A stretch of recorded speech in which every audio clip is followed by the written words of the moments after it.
Amém? Vamos fazer uma oração então? A gente está começando, né? Mais um momento de bênçãos. O que é a máquina de... Muito barulho. É uma máquina de lavar. Amém. Pai, em nome de Jesus, Pai, nós queremos te dar graças, Pai, por mais esse dia de vida, por essa manhã, pelas tuas misericórdias que se renovam a cada manhã, Pai.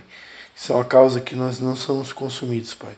E te agradecer, Pai, por essa oportunidade de poder compartilhar a tua palavra e de preparar, Pai, esse casal, essa família, Senhor, para cumprir com os teus propósitos na terra, Pai. E ser um casal feliz, um casal que cumpre os propósitos pelo qual o Senhor estabeleceu a família e o casamento, Pai. Nós pedimos que teu Espírito Santo nos guie, nos oriente, nos inspire durante todo esse tempo. Em nome de Jesus. Amém. Amém. Amém, então conseguiram assistir algum vídeo, deu para, principalmente se conseguiram ver os primeiros ali, né? E a gente consegue, eu prometer ser objetivo é uma promessa meio enganosa, assim, né? Mas se realmente vocês conseguiram tirar tempo para ouvir, principalmente ali o primeiro áudio da sequência, a gente consegue realmente não precisar entrar em tantos detalhes, né? Passar um pouco mais por cima, assim. E aí, se vocês sentirem necessidade de pausar a qualquer momento para fazer pergunta, tirar alguma dúvida, pastor, explica isso aqui um pouco melhor, essa área aqui a gente está com um pouquinho de dificuldade, aí a gente para e vamos para cima, tá? Então, semana passada não, né? Da primeira vez que a gente se reuniu, eu passei para vocês assim um resumo do que a gente iria estar aprendendo, né? Então agora na sequência, eu creio que a gente já começou a ver o primeiro item, o número 1, que é o porquê se casar. Né? Só vou dar uma recapitulada bem rápida aqui nesse primeiro item, né? Então, normalmente se tem aquela ideia, né, que eu vou me casar para ser feliz, né? Na verdade, o casamento ele é para o cumprimento de um propósito, né? Normalmente, a pessoa que Deus escolheu para estar do nosso lado é a pessoa que vai nos ajudar a cumprir a missão que Deus tem para cada um de nós aqui na Terra, né? Eu devo ter falado para vocês na primeiro encontro, né, que a palavra submissão vem de estar sob uma missão. Geralmente as mulheres, quando ouvem essa palavra, né, eu tenho que ser submissa ao meu marido, né? Parece que é até um pecado, né? A mulher tem que se submeter. Na verdade, a submissão ela vem dessa junção de duas palavras, né? Sob missão. Então a mulher está sob a missão do marido. Em primeira instância, como a gente viu aqui, né, a mulher ela foi criada para ser a auxiliadora, né? A auxiliadora idônea. Então, ela tem esse propósito de auxiliar o marido a cumprir a sua missão de vida aqui na Terra. Por quê? Porque primeiramente Deus fez o homem, né? Depois a mulher. Né? Então, perante a Bíblia, Cristo ele é o cabeça de todo homem e o marido é o cabeça da mulher. Né? Essa é a ordem criada por Deus. Isso não faz da mulher inferior, né? Até porque perante a Bíblia, agora em Cristo, todos nós somos iguais, né? Então todos temos livre acesso à presença de Deus e Deus nos vê todos como filhos, né? E também como sacerdotes, independente de sexo. A mulher também é sacerdócio real. Ela também tem livre acesso à presença de Deus, ela também tem autoridade. Durante esses últimos dias, aqui entre esse nosso primeiro encontro, né? Eu tinha, não sei se vocês vão lembrar, posso encostar aqui? Pode. Tá meio friozinho aqui. Não, mas pode. Não sei se vocês vão lembrar. Ela só tranca, isso. Depois eu vejo. Que eu expliquei ali para vocês, né, que a Bíblia diz, né, que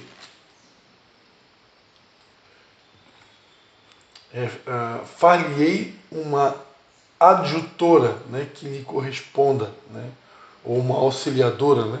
Essa palavra que eu estava explicando para vocês, que no original em hebraico, que o Antigo Testamento foi escrito em hebraico e aramaico, né? Essa palavra adjutora, que no original é a palavra Ezer, né? E eu expliquei para vocês que um dos significados da palavra Ezer, um dos principais, é opositora, né? Então a mulher, ela foi criada por Deus para ser uma espécie de opositora, no sentido de que ela vai ter uma opinião diferente para complementar o marido, né? Não é opositora no sentido de vai estar o tempo todo discordando, nunca concorda com o marido em nada. Não é isso, né? Já pensou? Não é esse o propósito, mas é no sentido de ter uma opinião diferente, né? Uma opinião que vai complementar, uma visão diferente, né? A mulher, ela enxerga coisas que o homem não enxerga e vice-versa.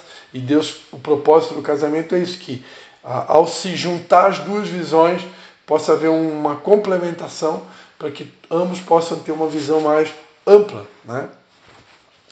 E durante essa semana, Deus é tão bom que Ele vai sempre, a gente está sempre aprendendo e se capacitando e se preparando para poder, cada vez que vá tocar nesses pontos aqui, poder trazer sempre um conteúdo atualizado e realmente levar vocês ao propósito que é o objetivo desse curso, né? E durante essa semana eu aprendi que a palavra Ezer, no Antigo Testamento, ela aparece, se eu não me engano, são 14 vezes, e das 14 vezes, 12 delas se referem ao próprio Deus, né? Então Deus usou ali para a mulher um adjetivo que Ele usa para Ele mesmo. Então isso mostra que a mulher, o fato dela ter sido criada para cumprir a missão do marido, em nenhum momento faz ela menor, né? Porque se esse adjetivo Ezer é utilizado para o próprio Deus, então a mulher está numa igualdade ali para com Deus, no sentido de que, assim como o homem não pode viver sem Deus, ele também não pode viver sem a mulher, né? Ele precisa dela, né? A Bíblia diz em Eclesiastes que é melhor ser dois. Hoje, dentro do contexto que existem pessoas que têm um chamado divino para se dedicar totalmente a Deus, né? Poderíamos pegar o exemplo de um sacerdote, né? Que perante a Bíblia é chamado muitas vezes de eunuco espiritual, que é uma pessoa que ela tem um chamado divino para não ter casamento, né? Isso existe, isso é bíblico, o próprio Jesus ele fala sobre isso, e isso pode acontecer também para a mulher, né? A gente vê o caso das freiras, por exemplo, né? Elas decidem não ter um marido. Então isso é respeitável, a gente respeita, isso é bíblico, existem pessoas que têm um chamado para isso, mas não é para todos, né? Isso é algo, vamos dizer assim, único, né? Precisa haver um chamado. É como se eu fosse dizer assim, não, eu tenho que ouvir uma voz do céu dizendo: Daniela, você foi escolhida dentre milhares para viver solteira, né? Ou Alisson, você foi escolhido dentre milhares para ser solteiro. Você não vai ter, porque eu tenho um propósito que você vai se dedicar só para mim, só para Deus. Então isso é real, isso acontece, mas é uma exceção à regra. Porque, biblicamente, o projeto de Deus é que a gente seja dois, né? Em Eclesiastes vai dizer, né? Aqui a gente já sabe de cabeça, mas está aqui, né? Eclesiastes 4, né? Melhor é serem dois do que um, porque tem melhor paga no seu trabalho. Se um cair, o outro levanta o seu companheiro, né? Mas ai do que estiver só. Ai, né? Quando aparece essa palavra na Bíblia, ai, não quer dizer puxando a orelha. Então, ai do que estiver só, né? Porque caindo não haverá quem o levante. Também se dois dormirem juntos, agora nesse inverninho, né? Eles vão se esquentar, né? Mas um só, como que vai se esquentar, né? Se alguém quiser prevalecer contra um, os dois lhe resistirão. O cordão de 3 dobras não se quebra tão depressa, né? O cordão de 3 dobras é o casal unido a Deus, né? Então, formam um cordão de 3, né? E esses 3 aqui unidos, né? O casal unido a Deus, nada pode parar esse casal, né? Então é melhor ser dois, a Bíblia deixa bem claro, né? Então a gente não casa necessariamente para ser feliz, mas para fazer o outro feliz e para ajudar o outro a cumprir a sua missão de vida, né? Lembrando que, como cristãos, seguidores de Jesus Cristo, a nossa principal missão aqui na Terra é fazer discípulos, né? Eu estou aqui nessa manhã, por que eu estou aqui? Eu estou crendo que eu estou aqui somando com os meus conhecimentos para que vocês se tornem mais discípulos de Jesus, aprendam mais do conhecimento dele, para que realmente possam honrá-lo, né, com as atitudes de vocês. E assim, o que eu estou fazendo por vocês hoje, a vontade de Deus é que vocês também possam daqui a pouco fazer por mais pessoas, né? Eu posso dizer para vocês, isso é até um testemunho que está um pouco até fresquinho, né? Não faz muito tempo que eu me encontrei com um rapaz que eu já tive a oportunidade de dar esse curso para ele e para a esposa dele na época, né, noiva, há muito tempo atrás. E esse casal está morando numa rua do lado da minha. E às vezes eu saio para fazer caminhada, e esses dias eu fui fazer uma caminhada, não sei se era um sábado à tarde e tal, domingo, e eu encontrei com ele. E a gente parou ali para conversar um pouquinho, né? E ele está dizendo, pastor, hoje eu já estou dando o curso que tu deu para mim, lá em 1900 antigamente, eu estou dando agora para alguns casais que a gente conheceu e que a gente percebeu, eu e minha esposa, que estavam com um problema no casamento, e a gente reuniu lá uma turminha e a gente está dando o curso para eles. Né? Então isso aí é muito gratificante, né? É saber que vocês daqui a pouco poderão também levar esse conteúdo para, não necessariamente de uma maneira formal, como eu estou fazendo aqui, né, com apostila e tal, mas aquilo que vocês aprenderam, vocês podem ajudar casais, amigos que daqui a pouco estão lá passando um perrengue, e vocês poderem dizer, não, vocês estão passando esse perrengue porque esse ponto aqui tem que consertar, essa área aqui tem que ser assim. Né? Então esse conhecimento vocês vão ter para poder levar adiante. Ok? Aqui uma pergunta, né? Será que ela vai mudar? Ou será que ele vai mudar, né? Se de fato vocês permanecerem no caminho de Jesus, é impossível que não haja mudança, né? O caminho com Jesus vai nos levar a uma transformação contínua. Mas existem algumas áreas da nossa vida que leva muito tempo para Deus mudar. É, né? Como se Deus, a Bíblia diz que ele é o oleiro, né? E nós somos o vaso. Né? Então esse oleiro ele tem suas prioridades. Então às vezes Deus decide trabalhar algumas áreas na vida do Alisson completamente diferente da vida da Dani. Né? E só que às vezes a Dani está ali com uma expectativa, meu Deus, seria tão bom que ele mudasse nessa área. Né? Só que aquela área ali para Deus de repente não é uma prioridade. Então pode levar mais tempo do que a gente imagina. Então eu preciso estar preparado para isso. Né? De entender que quem muda uma pessoa não sou eu. Quem pode mudar o ser humano é Deus. Né?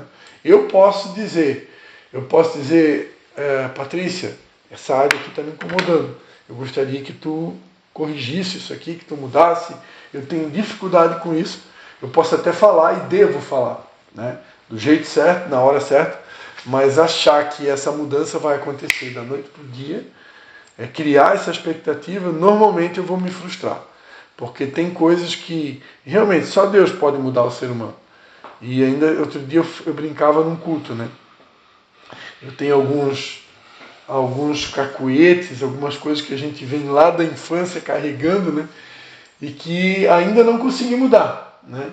E outro dia ainda a minha esposa ainda me chamou a atenção. Meu Deus do céu, tu ainda não mudou nessa área. A gente estava brincando, né? Assim como tu também não mudou nessa. Porque tem coisas que só o tempo, né? Mas, não que não possa haver mudança, né? Mas é que a gente tem que estar preparado para isso, né? Porque nem tudo vai acontecer no nosso tempo, né? E por isso é importante entender também que o amor do tipo de Deus, que é o amor que Ele espera que a gente possa praticar uns pelos outros, não só no casamento, né? É um amor incondicional. Né? É um amor que ama, independente de existir mudança. Né? A mudança, ela pode acontecer, ela deve acontecer, principalmente se existe uma área que realmente está incomodando muito o outro, né? É importante que a gente se esforce no mínimo, né? Poxa, eu estou casado com a Patrícia. Eu sei que tem um defeito meu que está perturbando ela, está incomodando, está deixando ela fora da casinha. Pô, eu tenho que, no mínimo, me esforçar para mudar, né? E vice-versa, né? Porque se eu quero realmente segurar esse casamento, se eu realmente digo que amo a pessoa, eu tenho que me esforçar. Né? Agora, claro, por que eu falei que tem coisas que só Deus? Porque tem realmente situações que não dependem só da gente, né? Eu dependo de uma forcinha de Deus aí para ajudar, né? Porque tem coisas que, como disse o próprio São Paulo, né? O bem que eu quero fazer eu não faço, e o mal que eu não quero, esse eu faço. Então, quando ele falou isso, mostra que com certeza tinha algumas áreas na vida dele que ele sabia que ele precisava mudar, ele queria mudar, mas ele mesmo não conseguia, né? Porque tem coisas que a gente depende de uma intervenção divina, depende que Deus bote a mão no vaso mesmo e transforme, né? Mas isso não quer dizer que eu não possa, no mínimo, me esforçar para mudar as áreas que eu sinto, né? Aqui eu falei para vocês, né? Quando a Bíblia diz: deixará o homem seu pai e sua mãe, apegar-se-á a sua mulher e serão ambos uma carne, né? Hoje eu não entendo isso daqui mais apenas como uma separação de pai e mãe, até porque hoje eu hospedo meu sogro e minha sogra na minha casa, e aí dentro desse contexto a Bíblia fala sobre honrar pai e mãe, né? Então, o que o texto está dizendo é uma separação geográfica também, de pai e mãe, mas não necessariamente é um abandono do pai e da mãe, né? Pai e mãe vão ser pai e mãe a vida toda, né? Eu devo honrá-los, né? Se eles moram na mesma cidade, nada me impede de tempos em tempos lá fazer uma visitinha. Se mora em outra cidade, pelo menos um telefonema: mãe, está tudo bem aí? Pai, está tudo bem. Mas a proposta de Deus é que realmente, a partir do momento que eu me uno com a minha esposa, é cortar o cordão umbilical, né? Tem filhos e filhas que já estão casados há anos e vira e mexe está lá: mãe, me socorre aqui, pai, me socorre aqui. Cuidado com esse tipo de socorro, né? Quando é um conselho de pai e mãe vão ser pai e mãe a vida toda. A própria Bíblia diz, né? Filho, não despreze o conselho do teu pai, né? Agora, tem filho que, ele não amadurece, ele não, como fala na linguagem do gaúcho, né? Não veste as calças. Qualquer probleminha financeiro: mãe, me socorre, pai, faz um cheque aí, pai, me arruma um dinheiro. E se isso acontecer num determinado momento da vida, que realmente veio uma crise muito grande, você sofreu um acidente, uma quebra, uma doença, não conseguiu trabalhar, e se você tem um pai e uma mãe que financeiramente pode te ajudar naquele momento, eu não vou dizer que é pecado, porque dentro de um contexto de Bíblia, a Bíblia ensina que nós fazemos parte de uma única família, onde Deus é o nosso Pai. Então, eu sou irmão da Daniela, eu sou irmão do Alisson, vocês são meus irmãos. Se um dia eu precisar da ajuda de vocês, ou vocês precisarem da minha ajuda em algum aspecto, e eu tiver como ajudar, por que não, né? Muito mais um pai e uma mãe, né? Só que por que eu estou tocando nessa tecla aqui? Eu até já toquei acho que nessa tecla já na primeira reunião. Porque se eu não entender que agora eu tenho uma família nova e que eu tenho responsabilidades para com essa família e que o cordão umbilical com os meus pais precisa ser cortado, eu posso criar um vício emocional de qualquer coisinha pai, qualquer coisinha mãe. E isso não é o projeto de Deus, né? Deus quer que realmente corta isso. E tem filhos que casam e não conseguiu cortar o cordão umbilical. Aí o cara está lá com 50 anos na cara, que nem a minha idade, né? E está lá: mãe, me socorre, pai, me socorre, me arruma um cheque, né? Pô, coitado desse pai, né? Que às vezes está ali tentando viver a vida dele e mesmo já com idade avançada tem que estar pagando incêndio de filho, né? Então isso é uma tristeza para um pai e para uma mãe, né? Claro que o pai, como eu falei, torno a dizer, se o pai e a mãe podem, eles têm como fazer, eles vão fazer. Mas nós não deveríamos ter que dar esse trabalho para eles, né? Então, uma vez que a gente decidiu pelo casamento ou pela constituição de uma nova família, que a partir do momento que houve o casamento, pai e mãe se tornam familiares, né? Então a minha responsabilidade principal agora é com o meu cônjuge, e chegando os filhos, aí vem os filhos na sequência, né? Então primeiro o cônjuge, depois os filhos, né? Às vezes tem gente que inverte a ordem, bota o filho na frente do marido, né? Ou o filho na frente da esposa. Não, primeiro o cônjuge, depois o filho. Sempre lembrando que agora já vai entrar no assunto da aliança, né? a gente vai lembrar que a gente tem uma aliança com o cônjuge, não com o filho. Né? Sim. Não que o filho não seja importante. Né? Então, deixará, né? Deixar é uma ideia de mudança de prioridades. Né? Então, agora eu tenho uma nova prioridade, eu constituí uma família, e a minha prioridade maior agora é com o meu cônjuge, não mais com meu pai e mãe. Apegar-se, né? Deixará o homem pai e mãe, apegar-se à sua mulher. Apegar-se diz respeito orienta uma paixão, um amor, um apego permanente. Né? Então agora eu vou me apegar ao meu cônjuge vai se tornar uma prioridade para mim. A minha principal paixão, o meu principal amor. Né? Então, se tornar uma só carne diz respeito à união sexual. Né? A partir do momento que há a união sexual, eles se tornam uma só carne. E nesse propósito, e tem um propósito também da geração de filhos, né? Através da intimidade, para realmente constituir a família. Né? Então, lembrando que o casamento ele é uma aliança no espírito, na alma e no corpo. Aí agora a gente já vai entrar no assunto da aliança e eu vou poder explicar um pouquinho melhor isso. Então até aqui, o casamento não é necessariamente para ser feliz, mas para ajudar a outra pessoa a cumprir a missão dela. Eu acabei pulando, né? Mas como cristãos, a nossa principal missão, né? Não pulei, só não detalhei, né? É fazer discípulos de Jesus aqui na Terra. Né? Então, essa é a nossa principal missão. Tudo o que a gente faz, até o recurso financeiro que a gente consegue, deveria estar ligado a isso. Né? Tudo que Deus me dá está ligado para esse propósito maior. Deus não me impede de ser feliz, de realizar sonhos, de ter a minha casa, de ter um carro. Nada disso é pecado.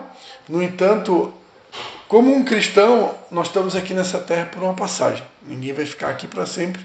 E assim como um dia o amor de Deus me alcançou, né, eu hoje agora, se Jesus voltasse nessa noite, eu iria morar com ele, mas tem um monte de gente ao meu redor que ainda não. Então eu tenho essa missão de levar esse amor, essa mensagem de esperança para outras pessoas. Né?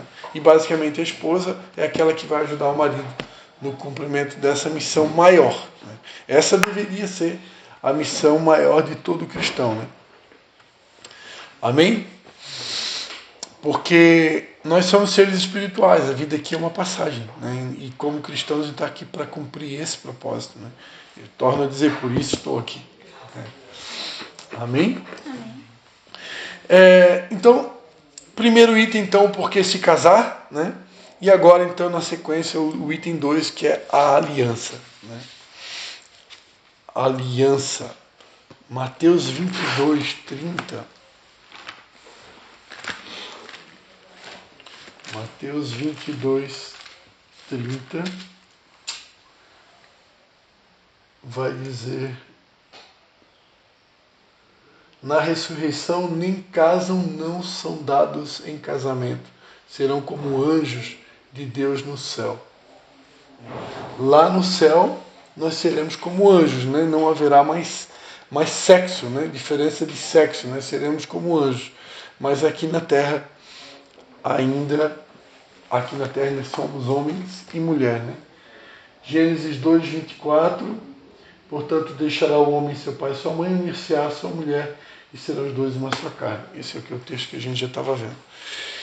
Então, a partir do momento que se une, né, o marido com a esposa, eles se tornam uma só carne e eles fazem uma aliança. Né? A aliança que a gente carrega no dedo, ela tem um significado, né? Ela não tem começo e nem fim. Né? Assim deve ser o casamento. O casamento ele foi feito para ser eterno enquanto se está nessa terra. Né? Enquanto está aqui nessa terra, ele não deve ter fim. Agora, a partir do momento que a gente entrou numa outra dispensação, que é o céu, perante a Bíblia nós seremos igual a anjos. Né? Então, mas enquanto aqui na terra, essa aliança, o propósito de Deus é que ela não tenha fim. Né? A Bíblia diz: o que Deus uniu, não separe o homem. E dentro do contexto da aliança, a partir do momento que houve o casamento, não existe mais, ou pelo menos não deveria existir aquela coisa, isso aqui é meu, né? Hoje a gente sabe que perante a lei dos homens existe a possibilidade de você fazer um casamento de comunhão total de bens, e você pode fazer também um casamento de separação de bens, e tem aquele outro que aquilo que você adquiriu antes do casamento, o que a Daniela adquiriu antes do casamento continua sendo dela, o que você adquiriu antes do casamento continua sendo teu, juntou as panelinhas. Se um dia, no pior das hipóteses, acontecer um BO, que aconteça um divórcio, aquilo que, perante a lei, né, aquilo que já era da pessoa antes do casamento, continua sendo dela. Né? No entanto, para um cristão, eu não deveria jamais, isso na minha maneira de ver, né, como pastor, como conhecedor de Deus e da palavra, ninguém deveria entrar num casamento com essa ideia assim, isso aqui é meu. Né? Porque a partir do momento que casou, tudo é dos dois. Né? E quando eu tenho entendimento que o que Deus uniu não separa o homem, não posso ficar pensando, meu Deus, quando eu separar aquilo ali vai ser meu, quando eu separar aquilo vai ser teu. É um entendimento totalmente errado. Eu casei para ficar para sempre. Né?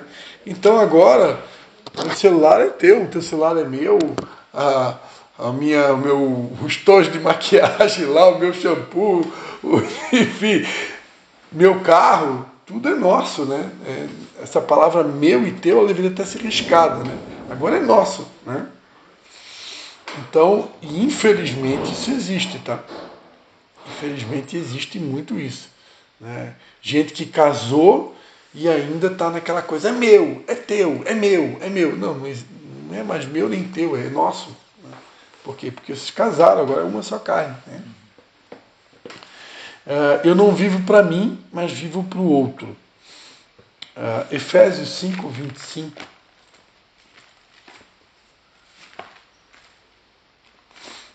Até coloquei aqui que é um texto desafiador, né? Efésios 5, 25 diz: Vós, maridos, amai as vossas mulheres, como também Cristo amou a igreja e a si mesmo se entregou por ela.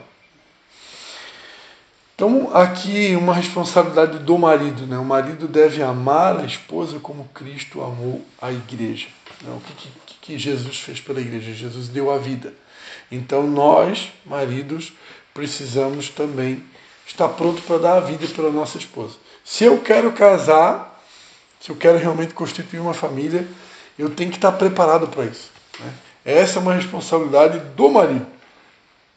O marido ele tem que ser capaz de não viver mais para ele, né, mas viver para o outro. Né? Esse princípio aqui vale para os dois, porque eu casei para agora viver para o outro, mas principalmente para o marido, né? Que, como sendo o marido o cabeça da mulher, a responsabilidade maior sempre vem sobre o marido, sempre. Assim como na questão de pais e filhos, né, sempre a responsabilidade maior está sobre os pais. Né? Então existem Deus é um Deus de princípios, ele tem suas ordens. Né? Então no casamento, dentro do princípio da aliança, eu vou precisar aprender a morrer para a minha vontade, né? Para sustentar essa aliança. Muitas vezes no casamento, o que vai sustentar o casamento é a aliança. Podem haver momentos na vida do casal, diante das circunstâncias, pode acontecer de passar um período muito grande de uma tempestade realmente, um inverno rigoroso, espiritualmente falando, onde vocês de repente vão passar ali por um luto muito grande, perdas, uma dificuldade financeira muito grande, e pode acontecer um problema com o filho, pode acontecer de viver realmente um período grande. Não estou dizendo que isso vai acontecer, mas pode acontecer, né, de um casal atravessar ali um inverno rigoroso juntos, ao ponto de não sobrar quase nada, né, do amor que vocês tinham um pelo outro, e lá na estaca quase que zero. E é nessa hora que eu tenho que lembrar da aliança. Né? Eu fiz uma aliança. Se vocês daqui a pouco decidirem, vamos fazer uma cerimônia religiosa, né? Acho que não fizeram ainda, né? e vocês vão fazer ali a troca de alianças, né? Quando eu estou trocando aliança, eu estou colocando a aliança no meu dedo, eu estou fazendo um pacto. A aliança é um pacto. Um pacto ele também é chamado de voto, né? É um compromisso para sempre. Então a aliança ela deve segurar o casamento até mesmo no momento mais difícil. No momento mais difícil, se eu for tentado ao divórcio, é nessa hora que eu preciso me lembrar, eu tenho uma aliança. Né? E a aliança não foi feita, a aliança não se rompe. Né? A aliança ela é para sempre. Né? Então, meus pais completaram agora, foram 53 anos de casado. Imagina quantas vezes tiveram vontade de divorciar. Né? Quantas vezes tiveram vontade de, talvez, um ir embora de casa ou chutar o pau da barraca. Mas quando eu me lembro que eu fiz uma aliança, essa aliança ela foi diante de Deus e diante de testemunhas. Eu prometi na saúde, na doença, na alegria, na tristeza, até que a morte me separe. Então agora eu preciso ser homem ou mulher o suficiente para honrar aquilo que eu falei, né? A honrar aquilo que eu falei diante de Deus e diante de testemunhas. Isso é uma aliança, né? A gente vive um tempo hoje que parece até uma piada, né, o que eu estou falando aqui. Por quê? Porque hoje, quantos casais que vocês conhecem que a primeira briguinha já se separou, né? Por quê? Porque talvez nunca entenderam o que é uma aliança, né? A aliança não tem fim. Eu fiz um pacto. Esse pacto é um pacto feito diante de Deus. Né? E, tipo, isso não é uma brincadeirinha. Isso é algo muito sério. Eu prometi ser fiel àquela pessoa e constituir uma família com ela. E é com ela e com mais ninguém. É com ele e com mais ninguém. Então, por isso que ninguém deveria dizer sim, entrar numa aliança, sem ter certeza. Não, é isso que eu quero para a minha vida. Até esse curso aqui de preparação para o casamento é um dos... tem também esse objetivo, né? De levar o casal realmente também, nesse período de tempo, a refletir. Né? É isso que eu quero para a minha vida mesmo? É isso que eu quero, por quê? Porque depois que botar a aliança no dedo, não vai dar mais para separar. Né? Embora que a gente viva num mundo que o divórcio e a separação virou quase que comum, esse nunca foi o projeto de Deus. O projeto de Deus foi que Deus uniu, não separe o homem. É para sempre.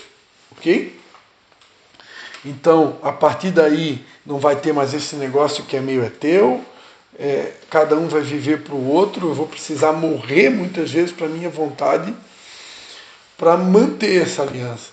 Vai ter dias, talvez, que de repente o Alisson vai cometer um erro ali que vai magoar muito a Daniela, ou a Daniela vai, sei lá, pisou no tomate, ele vai fazer alguma atitude que vai machucar muito o teu coração, mas é nessa hora eu vou ler, poxa, eu tenho uma aliança, eu não posso me separar quando no primeiro BO que deu, né? Eu fiz uma aliança, ok?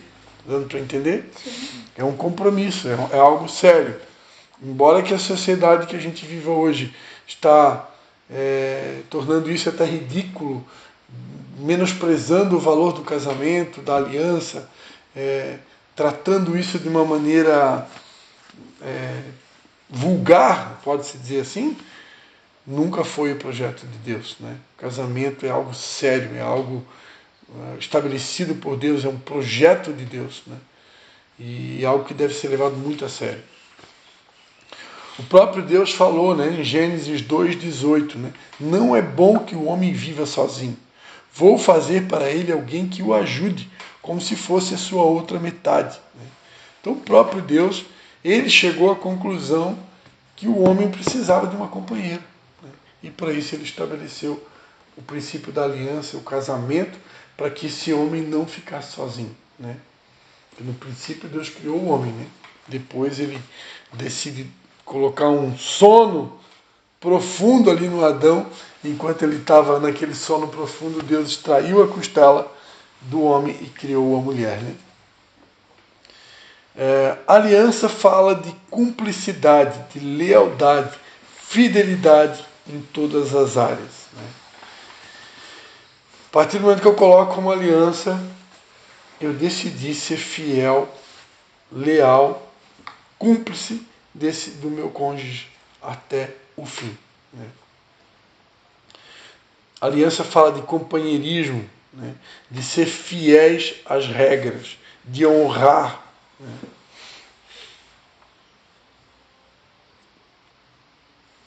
É um voto que inspira confiança. Né?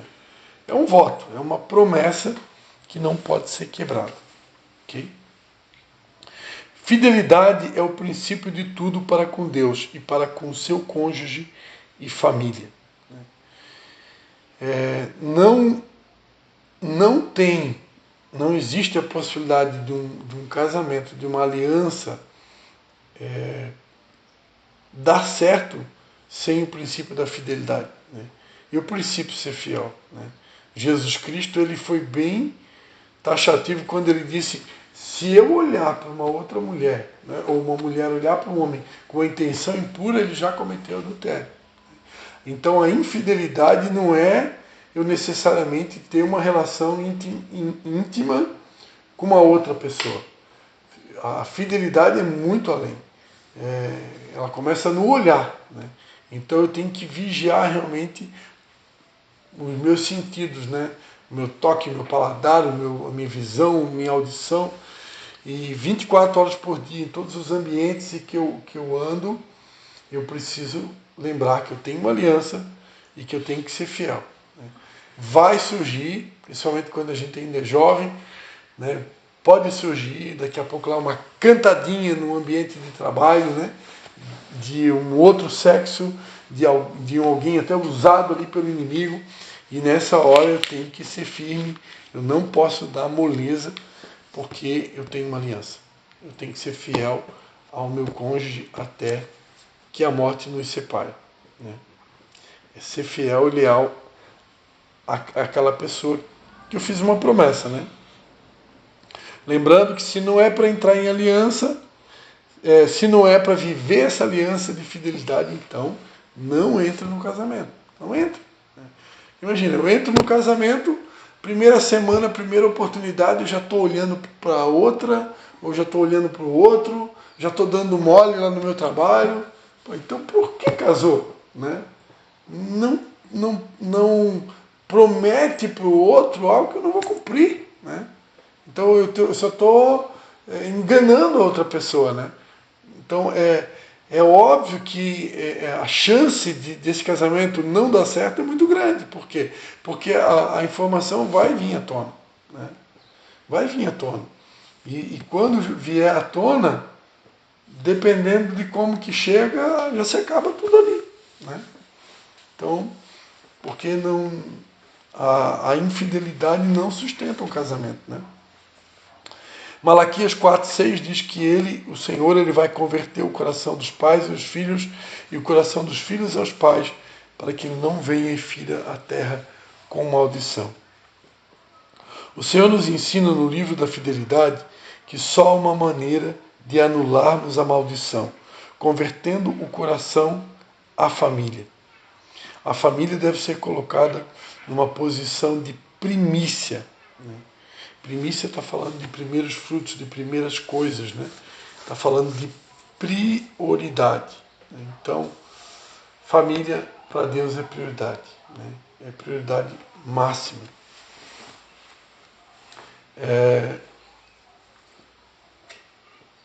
Hoje, eu posso dizer que sou privilegiado, que eu sou um pastor, que ele faz parte de uma geração que tem aprendido, né, que antes do ministério, antes da igreja, vem a minha esposa.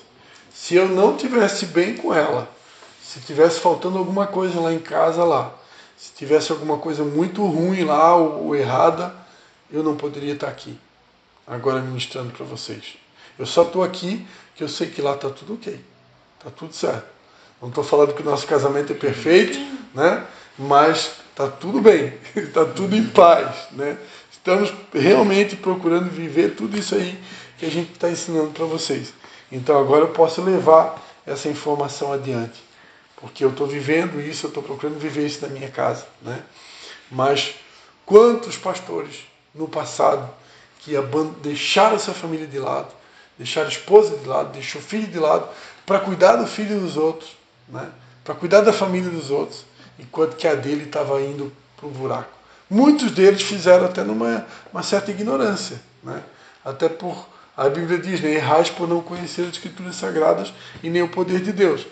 Então, às vezes você tem um conhecimento muito amplo da Bíblia e uma fundamentação como essa daqui acaba, às vezes, passando despercebida.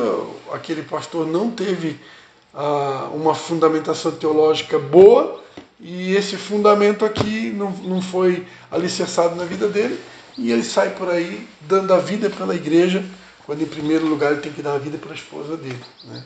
E às vezes ele dá a vida pela igreja e perde o casamento, né? Quantos pastores perderam o casamento, perderam família, né?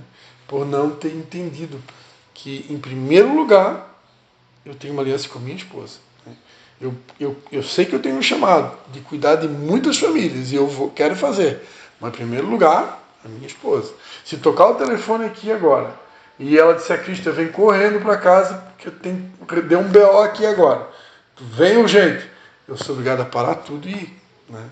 Ah, mas eu tenho compromisso com a igreja. Não, primeiro com a minha esposa. É uma aliança. Então, é uma aliança, é um voto, é uma promessa. Eu fiz diante de Deus e eu tenho que honrar ela. É uma prioridade.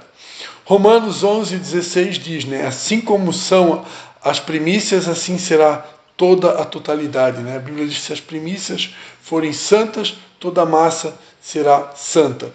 Então, se eu, como marido, como um sacerdote, a esposa, como uma sacerdotisa do lar, ela prioriza esse casamento, ela prioriza essa aliança, ela leva isso a sério, né?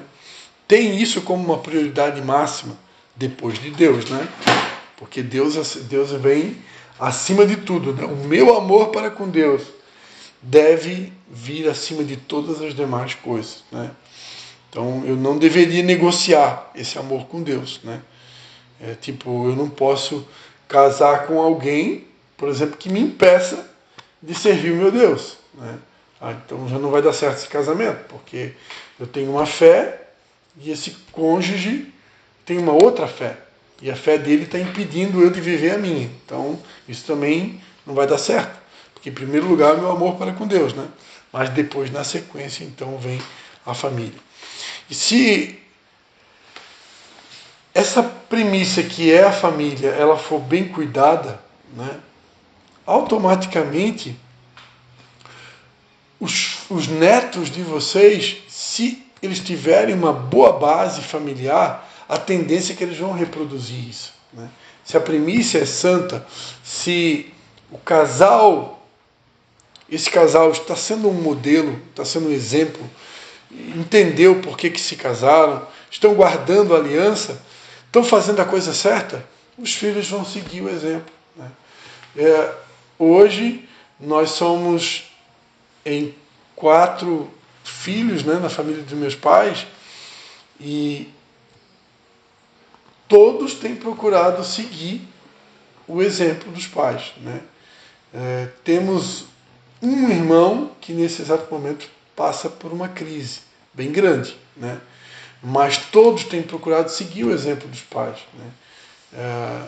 De manter o casamento, de lutar pelo casamento, né? Esse ano eu completo 30 anos ao lado da Patrícia, né? Já tivemos, de casamento é um pouco menos, né? De namoro, 6 de outubro completa 30 anos. Então a gente tem um exemplo, né? Quando eu olho para os meus pais com 53 anos de casado, eu tenho um exemplo. Então o exemplo dos meus pais me ajuda a lutar pelo meu casamento, porque eles deixaram um bom exemplo, né? E eu tenho certeza que se eu perseverar também lutando pela minha família, a minha filha hoje não é casada ainda, meus filhos ainda são solteiros, né? Mas se um dia eles casarem, exemplo eles vão ter, né? Eles vão ter um exemplo para ser seguido, porque os pais deles tiveram um único casamento e nunca divorciaram, né? Então eles não vão poder dizer assim, eu vou me divorciar, eu vou quebrar a aliança, porque afinal de contas meu pai quebrou. Não, eu não quebrei. Então eles não vão ter esse argumento aí para... Quer quebrar a aliança? Quebra, mas não vai dizer que foi pelo pai, porque o pai não quebrou. Ok? Então há essa promessa bíblica, né? Que se a minha prioridade, assim como é a primícia, vai ser toda a totalidade, né? Então, se não houver argumento familiar, tudo que você puser à mão haverá prosperidade, né? Quando não tem brecha no casamento, não existe infidelidade, não existe traição, existe uma lealdade dos dois.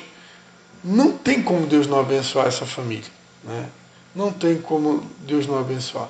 Normalmente, em algum momento da nossa família, da nossa existência, do nosso casamento, a coisa fica estéril, infrutífera, começa a dar ruim, porque alguma coisa, ou os dois, ou um dos dois, estão pisando no tomate, né? Alguma coisa, algum princípio está sendo quebrado, né? Alguma coisa não está sendo bem observada. E aí dá uma travada, as coisas começam a ficar meio que improdutivas, meio que infrutíferas, e muitas vezes é Deus querendo chamar a atenção da gente. Opa, não está legal, a coisa não está fluindo, tem alguma coisa que não está legal. E esse alguma coisa é porque realmente tem alguma coisa. Alguma coisa que precisa ser ajustado, precisa ser corrigido, para ficar exatamente como Deus quer. Quando está do jeito que Deus quer, a tendência é que tudo flui, né? O casamento não foi projetado para ser um peso, né? É para ser algo que vai fluir, né? Algo assim com leveza.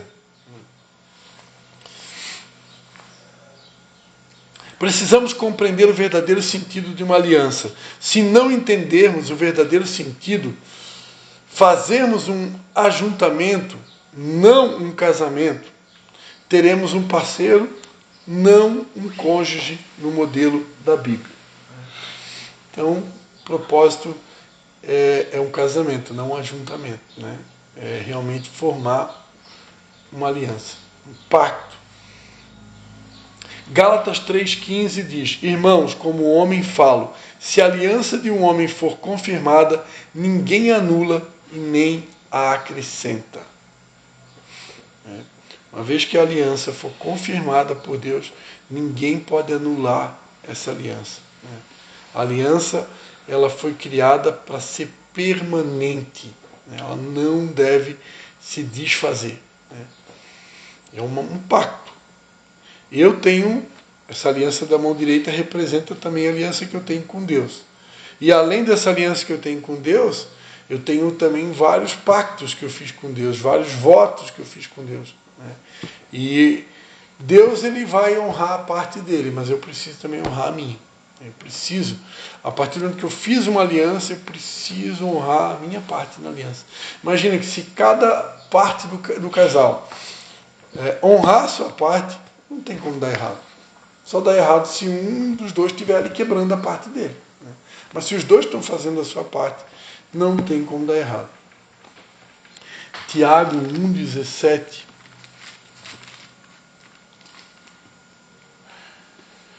Toda boa dádiva e todo dom perfeito é lá do alto, descendo do Pai das luzes, em quem não há mudança nem sombra de variação. Então, assim como Deus, ele não muda em relação a nós, né? Deus, ele é imutável. Os pactos que ele tem conosco, aquilo que ele prometeu, a própria aliança que Deus faz com a gente. Quando Jesus morreu lá na cruz, Jesus fez uma aliança. Ele fez uma aliança com a gente. Aquilo, quando a gente, vocês já foram no culto que tem o dia da ceia, né?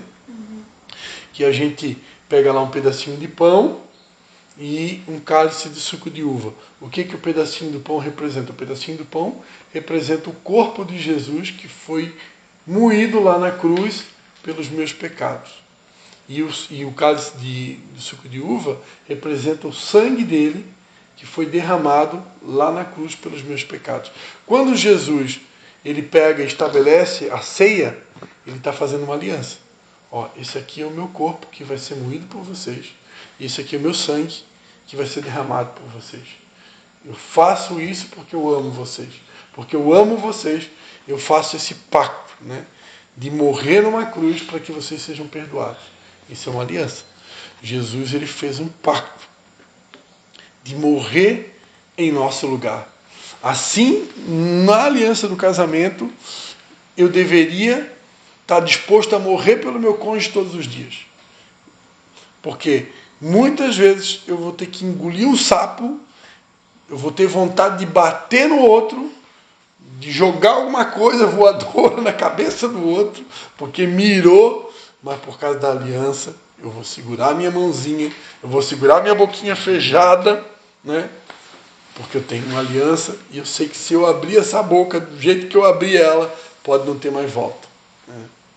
Então, palavras, uma vez que sai, não tem mais como trazer de volta. Uma vez que saiu, né? Dependendo do que eu falei, como falei, se a pessoa for muito boa de perdoar, ela consegue. Mas dependendo da pessoa, aquilo pode ser o fim, né? Uma palavra mal colocada, né?